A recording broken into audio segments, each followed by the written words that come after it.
মাথায় হাত দিয়ে এটাই বলছিলাম। রাসূল সাল্লাল্লাহু আলাইহি ওয়াসাল্লাম বলেছেন 7 শ্রেণীর মানুষ বিচারের মাঠে বিশেষ ছায়াতলে থাকবে। তার এক শ্রেণীর মানুষ ন্যায়পরায়ণ নেতা। যে যাই বুঝুক, মাথায় হাত দিয়ে এটাই বলছিলাম, যে যা বুঝুক, যে যা বলুক, আমি ওটা মাথায় নিয়ে আসিনি কে কি বলবে। যারা যা বলছে সব কথার একদিন বিচার হবে। মা ইয়ালফিজু মিন কওলিন ইল্লা লাদাইহি রাকিবুন আতীদ।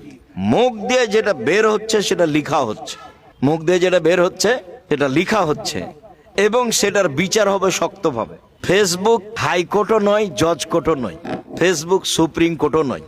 যারা ব্যবহার করছে তাদের বুদ্ধির অভাব। রাসূল সাল্লাল্লাহু আলাইহি সাল্লাম বললেন সবচেয়ে বুদ্ধিমানকে, জিজ্ঞাসা করা হলো সবচেয়ে বুদ্ধিমানকে, তখন রাসূল সাল্লাল্লাহু আলাইহি সাল্লাম বললেন সবচেয়ে বুদ্ধিমান যে মরণকে স্মরণ করতে পারে। তো ফেসবুক দিয়ে যদি মানুষ বিচার করে নেয় আর যদি মনে করে আমি সবচেয়ে বুদ্ধিমান, তাহলে এটা ভুল হবে।